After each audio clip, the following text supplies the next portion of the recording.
सभी को नमस्कार। फर्स्ट ईयर AHDP कोर्स में आज सेकंड सेमेस्टर के कोर्स में फिजियोलॉजी में कल हमने पार्चुरेशन को कंप्लीट किया और मैं ये इसके साथ साथ आप सभी को ये हिदायत भी देता हूँ बच्चों को कि आप जो है इनको बड़े ध्यान से पढ़ना पार्चुरेशन को। ये नेक्स्ट ईयर भी आपके सेम जो है वो काम आने वाले हैं। सेम ये जो मैं आज जो पढ़ाऊँगा लेक्चर, जो ये लेसन, ये आपका सेकेंड ईयर का मुकम्मल हो जाएगा। ये ध्यान रखना। तो इसको जितनी अच्छी तरह से आप इसको पढ़ लोगे, एक तो अब इस एग्ज़ाम में काम देगा और एक जो है नेक्स्ट ईयर उस एग्ज़ाम में भी ये पूर्ण रूप से आपको काम देगा, क्योंकि ये गायनोकोलॉजी का बहुत अच्छा आगे पार्ट दिया हुआ है। तो आप इसको अच्छी तरह से जो है वो पढ़ें और समझें। कोई बात समझ में नहीं आती है तो फिर आप उसको पूछ सकते हैं। तो आज हम पढ़ रहे हैं मादा जनन तंत्र से संबंधित हार्मोन व उनके प्रभाव। Very very important. Hormones of female reproductive system and there effects on reproductive system and other system. तो ये हम आज सारा जो है वो डिस्कस करेंगे। जब स्तनधारी अपनी यौवन आरंभ अवस्था में पहुंच जाता है, वही पीछे जो हमने पढ़ी प्यूबर्टी, मैच्योरिटी पढ़ी ना हमने पीछे, प्यूबर्टी, तो अंतःस्राविकी ग्रंथियां, एंडोक्राइन ग्लैंड्स अपना स्राव स्रावित करने लग जाती हैं। इन स्रावों को ही हार्मोन कहते हैं। इन हार्मोन्स का नियंत्रण व नियमन एक जटिल व संतुलित प्रक्रिया है, जो आपस में एक दूसरे की स्राविक हार्मोन्स प्रक्रिया को प्रेरित करते हैं। हार्मोन्स जो है एंडोक्राइन ग्लैंड्स जो है वो स्क्रीट करती हैं, और ये जो हार्मोन स्राव हो रहे हैं वो एक दूसरे को भी कंट्रोल करते हैं।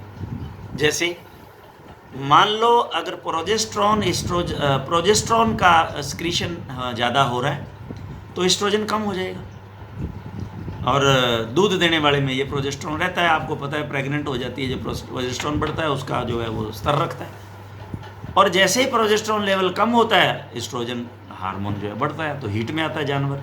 तो अभी पीछे इसका इंडिकेशन आपने ले लिया था, लेकिन अब यहाँ इसको भी ध्यान रखना। एक दूसरे पे इनका कंट्रोल है, अंदरूनी कंट्रोल है। एंडोक्राइनोलॉजिकली यहाँ एंडोक्राइन ग्लैंड्स हैं वो स्राव करती हैं, और इन हार्मोनों का नियंत्रण व नियमन एक जटिल व संतुलित प्रक्रिया जो आपस में एक दूसरे की स्रावित हार्मोन प्रक्रिया को प्रेरित करते हैं तथा रोकते हैं। इसी प्रक्रिया को पुनः निवेशन क्रिया विधि फीडबैक मैकेनिज्म भी कहते हैं। फीडबैक मैकेनिज्म, जैसे एक का असर बढ़ रहा है तो दूसरा जो है हार्मोन क्या करता है, उसको उसके स्क्रीशन को ज़्यादा नहीं हो उसको रोकता है, तो उसको फीडबैक देता है। ये फीडबैक मैकेनिज्म है, और ये फीडबैक जो मैकेनिज्म है ये कंट्रोल होता है इस सब हार्मोन्स व न्यूरो एंडोक्राइन व न्यूरो हार्मोनल नियंत्रण इनको बोलते हैं। ये जो कंट्रोल होता है ये न्यूरो एंडोक्राइन एवं न्यूरो हार्मोनल नियंत्रण इसको बोलते हैं। हार्मोन प्रत्येक पशु में क्रिया व्यवहार में अलग अलग नहीं होते। प्रोजेस्टेरोन जो है वो घोड़ी में भी वही काम करता है और गाय में भी वही काम करता है। जैसे घोड़ी अथवा औरत का एस्ट्रोजन हार्मोन यदि गाय के लगाया जाए तो भी गाय मद में आ जाती है, यानी कि एस्ट्रोजन तो एस्ट्रोजन है, लेकिन हार्मोन की मात्रा अलग अलग पशु के लिए भिन्न भिन्न होती है तथा लक्षण प्रदर्शन की भी मात्रा पर ही निर्भर करता है। तो हार्मोन के जो है वो निम्न कार्य होते हैं। ये बातें आपको पता होना चाहिए कि एस्ट्रोजन एस्ट्रोजन होता है, वो चाहे घोड़ी से एस्ट्रोजन प्राप्त किया जाए और चाहे वो ह्यूमन बीइंग से जो है वो एस्ट्रोजन प्राप्त किया, ये कहना चाह रहे हैं। तो कार्य जो है वो क्या क्या है हार्मोन्स के कार्य: पशु को यौवन अवस्था में मद में लाना, लक्षण प्रदर्शित करना, ये हार्मोन का काम है, क्योंकि ये एस्ट्रोजन करता है, ये हमें सबको पता है। तो ये इसका काम है, यौवन अवस्था में, पशु को यौवन अवस्था में मद में लाना, जबकि ये जो हैं स्क्रीट तो जन्म से ही होने स्टार्ट हो जाते हैं, ये ध्यान देना। छोटी उम्र में भी ये स्क्रीट होते हैं, लेकिन इनकी मात्रा बहुत ही कम होती है। लेकिन जैसे ही प्यूबरिटी या यौवन अवस्था आती है, तब ये ज़्यादा मात्रा में स्क्रीट होना शुरू हो जाते हैं। इसलिए जब ये उस लेवल को छू जाते हैं, उस लेवल तक आ जाते हैं, उस लेवल तक बढ़ जाते हैं शरीर के अंदर, तब ये पशु को मद में लाते हैं और यौवन अवस्था के लक्षण प्रदर्शित करवाते हैं। मध्य चक्र को रेगुलेट करते हैं। ओवुलेशन व फर्टिलाइजेशन करवाते हैं। ओवुलेशन ओवा का निकलना ओवरी से, और फर्टिलाइजेशन स्पर्म और ओवा का मिलना करना। भ्रूण को सुरक्षित वातावरण देना। अब भ्रूण है, बन गया एम्ब्रियो, तो एम्ब्रियो अभी इम्प्लांट नहीं होता, आपको पता है, मैंने पीछे भी समझाया है। तो यूट्रस के द्वारा प्रोजेस्टेरोन हार्मोन के अंडर और एस्ट्रोजन हार्मोन के अंडर ये जो क्या करता है, यूट्रस यूट्राइन मिल्क पैदा करता है।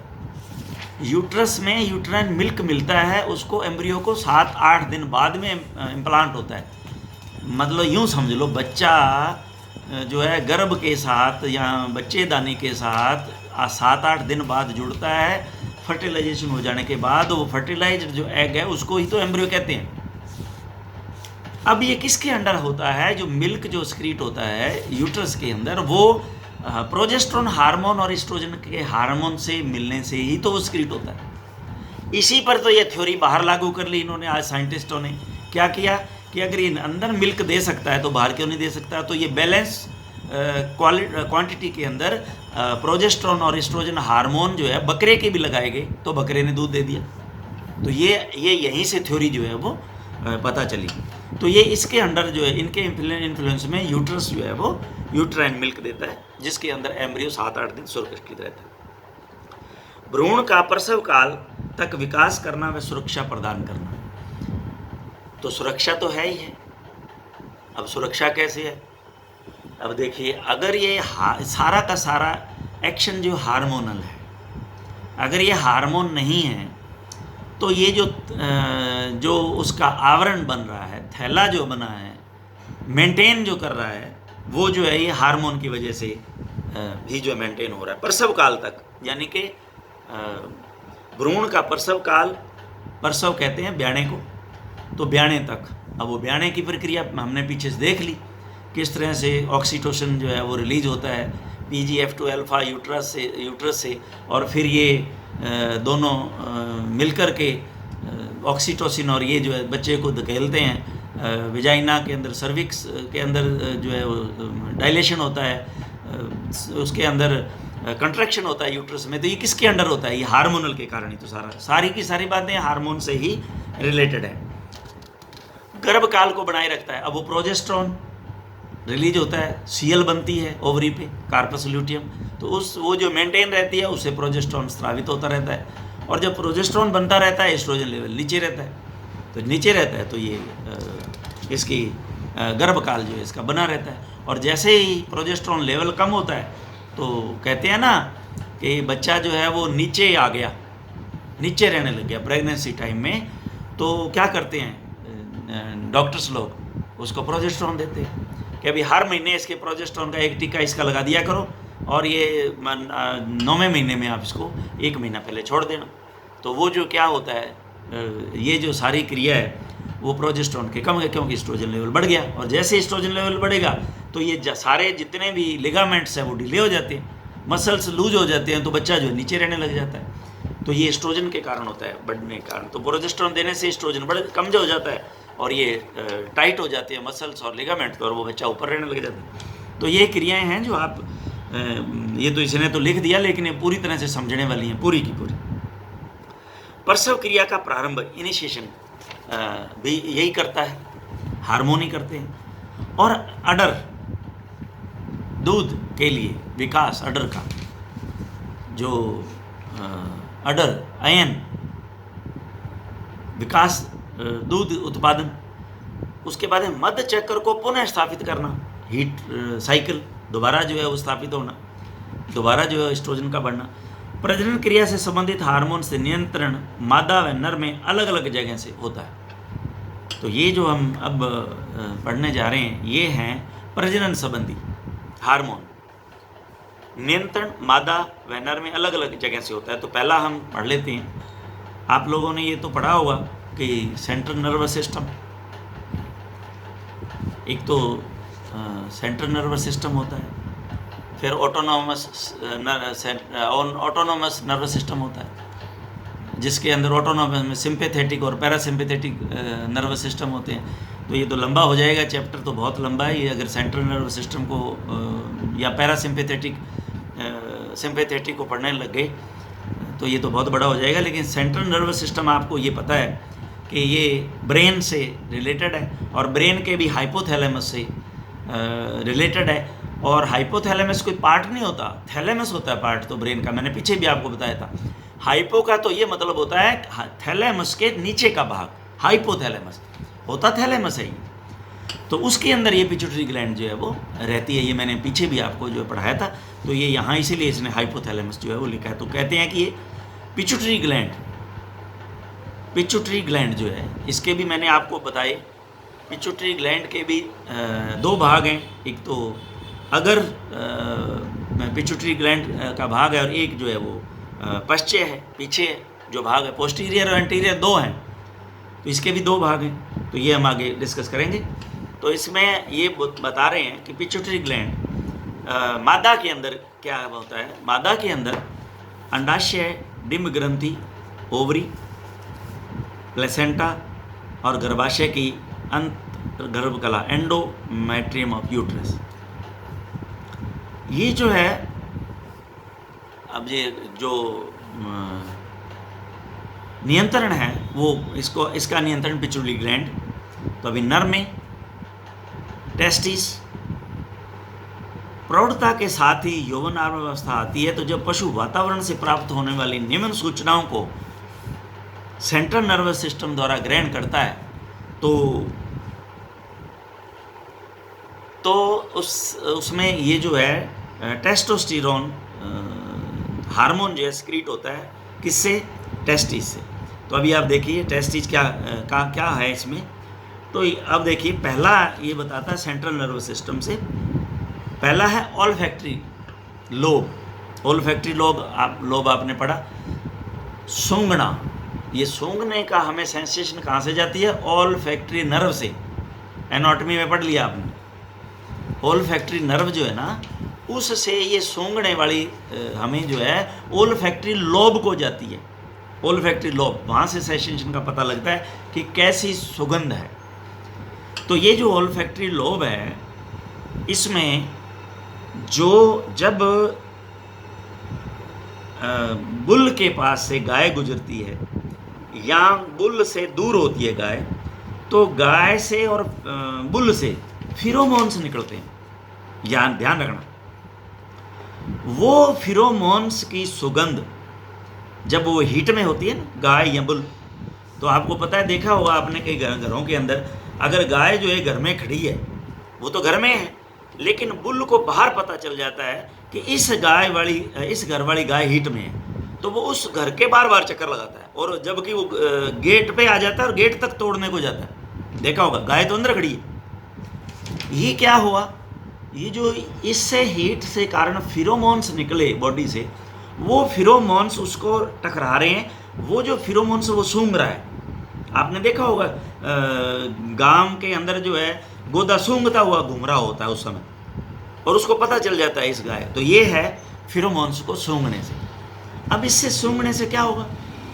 उसके टेस्टिस के अंदर ये जो रिफ्लेक्स एक्शन ये सूंघने वाला जाएगा, तो उसके टेस्टिस से टेस्टोस्टेरोन जो है रिलीज होगा। तो ये देखिए आप। उसके बाद में आता है विजुअल, देखने से। अब गोदा जो गाय को देख ले हीट, तो ये उसके अंदर चाहे मादा देखे चाहे नर देखे, तो उसके अंदर ये लक्षण आएंगे। ऑडिटरी यानी कि श्रवण, सूंघने से। तो गाय की आवाज़ जब गोदा सुन लेता है तो उसको पता चल जाता है कि ये गाय जो हीट में, तो आ जाता है मादा नर की आवाज़ सुनने। उसके बाद में टैक्टाइल, स्पर्श करने से। जैसे स्पर्श मेल को फीमेल स्पर्श करता है, फीमेल को मेल स्पर्श करती है, तो क्या होता है, छूने आदि से क्या होता है, हाइपोथैलेमस जो मैंने ऊपर बताया आपको, ब्रेन का पार्ट है थैलेमस, उसके हाइपो नीचे से गोनेडोट्रोपिक हार्मोन का उत्पादन होता है। गोनेडोट्रोपिक हार्मोन का उत्पादन होता है। जो गोनेडोट्रोपिक रिलीजिंग हार्मोन हाइपोथैलेमस के हाइपोफाइसिस पोर्टल सिस्टम पर पीयूष ग्रंथि को जाता है। ये हम जो क्या पढ़ क्या रहे हैं वो यही पढ़ रहे हैं कि कंट्रोल ये कहाँ से है इनके रिलीज होने का। हार्मोन जो रिलीज होता है कंट्रोल कौन करता है, कहाँ से कंट्रोल होते हैं, यही तो हम पढ़ रहे हैं। नियंत्रण ऊपर देखो, नर नियंत्रण पड़ा है, मादा और नर में अलग अलग जगह से होता है। तो इसके अंदर क्या होता है, जैसे ही वो टेक्टाइल स्पर्श होता है, स्पर्श होने से गोनेडोट्रोपिक हार्मोन्स का उत्पादन होता है। और गोनेडोट्रोपिक हार्मोन क्या करता है, हाइपोफाइसियल पोर्टल सिस्टम पीयूष ग्रंथि को जाता है। पीयूष ग्रंथि कहाँ है, हाइपोथैलेमस में। हाइपोथैलेमस, थैलेमस का नीचे वाला पार्ट जो वहाँ पीयूष ग्रंथि, तो उसको जाता है ये सूचना। और उससे क्या होता है, फिर हार्मोन का स्राव है, उनकी क्रिया देने लग जाती है। हार्मोन का सिक्रीशन होने लग जाता है और ये क्रिया नजर आती है। पीयूष ग्रंथि के दो भाग हैं, एक तो है एंटीरियर पिट्यूटरी और एक है पोस्टीरियर पिट्यूटरी। एंटीरियर पिट्यूटरी जो है वो पिट्यूटरी का लार्जेस्ट पार्ट है। ये नोट कर लें, इसमें नहीं लिखा हुआ, आप लिख सकते हो। इसमें लार्जेस्ट पार्ट है ये, क्योंकि इसके 3 भाग होते हैं। पहला भाग इसका डिस्टेलिस कहलाता है, दूसरा ट्यूबरेलिस कहलाता है और तीसरा इंटरमीडिएट कहलाता है। इंटरमीडिएट तो ट्यूबरेलिस ट्यूब की तरह होता है यूं, डिस्टेलिस दूर वाले भाग को कहते हैं और इंटरमीडिएट बीच के भाग को कहते हैं। तो ये तीनों पार्ट 3 पार्ट में बटा होता है। ये लार्जेस्ट पार्ट है एंटीरियर पिट्यूटरी ग्रंथि ग्लैंड का। इसमें और पोस्टीरियर क्या फ़र्क है, इसमें ये फ़र्क है, ये हार्मोन को बनाता भी है और स्क्रीट भी करता है। यानी कि यूं कर लो, स्क्रीट करता है और रिलीज करता है। अब आपकी समझ में आ गया, बनाने का मतलब है ये स्क्रीट करता है और इसको रिलीज करता है। लेकिन जो पोस्टीरियर पिट्यूटरी ग्रंथि है ये स्क्रीट नहीं करती, ये हाइपोथैलेमस से जो बन के आया उसको ये प्रिजर्व करके रखती है, यानी कि स्टोर रहता है इसमें। और जब ये स्टोर होता है तो जब इसकी आवश्यकता होती है ये रिलीज कर देती है। ये दोनों के अंदर फ़र्क है। ये इसमें लिखा नहीं है, आप नोट कर लें, या इसको ये नोट कर लेना चाहिए आपको। कई बार क्या होता है इसके थोड़ी आगे की बात भी जब पूछ लेते हैं तो कहीं गड़बड़ हो जाती है। इसमें तो सिर्फ इतना ही दे रखा है कि एंटीरियर पिट्यूटरी और पोस्टीरियर पिट्यूटरी होती है। इन उपरोक्त पीयूष ग्रंथि से निम्न हार्मोन स्रावित होते हैं। तो ये जो अब मेरे ख्याल से इसको हम अगले लेक्चर में ले लें तो ज़्यादा बढ़िया रहेगा, लेकिन नाम मैं बता देता हूँ, इनके कार्य जो है वो उसमें आगे हम पढ़ेंगे। नाम है इसके कौन कौन से हैं, वेरी वेरी इंपॉर्टेंट है, इनको आप बहुत अच्छी तरह से याद करें। तो ये एडिनो हाइपोफाइसिस यानी कि अग्रिस एंटीरियर पिट्यूटरी ग्रंथि से मतलब है इसका।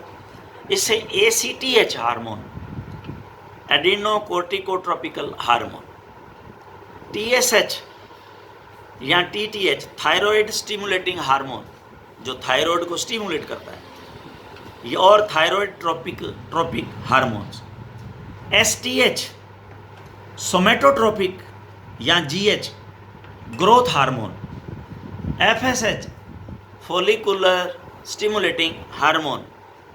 उसके बाद में आता है LH ल्यूटिलाइजिंग हार्मोन या LTH कहते हैं ल्यूटियोट्रोपिक, LTH ल्यूटियोट्रोपिक हार्मोन।